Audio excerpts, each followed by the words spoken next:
on the budget. What is the fiscal picture that Donald Trump faces with all the plans that he has?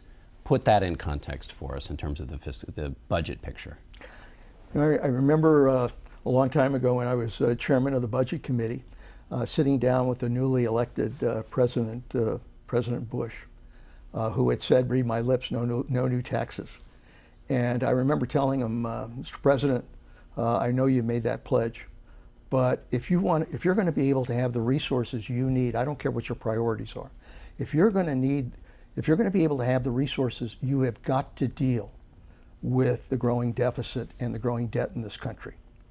And ultimately, to his credit, the president did deal with that, as did President Clinton. And as a consequence, we produced a balanced budget and a surplus.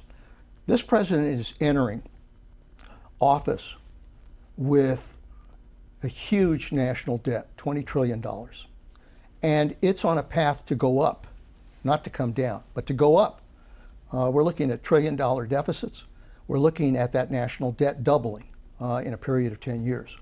If this president does not sit down with the leadership of the Congress and develop a budget agreement that puts everything on the table, entitlements, taxes, discretionary spending, defense spending, puts everything on the table, and comes up with a budget deal to try to set some path of certainty for the future that reduces that debt, reduces the deficit, but more importantly then provides the resources he needs, then what's going to happen is this debt will undermine his ability to have a strong economy. It's that simple.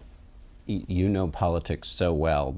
Republicans now control the House and the Senate. They've got a Republican president. There are some deficit hawks on the Hill. How strong do you think they will be in having the kind of conversation you had with President Bush about the constraints, the budget constraints on an ambitious president who wants to do a lot? I think it's extremely important for this president to understand. I mean, he identified the debt as a problem. Now, admittedly, a lot of the things he proposed would increase that debt. But he understands that that debt will slow growth, will increase interest rates, and will rob him of resources. I think the leadership on the Hill, Capitol Hill, has to make very clear that there are several things he has to do. Number one, he's got to make the American people aware of the consequences of not dealing with this debt, to create a political support system for him.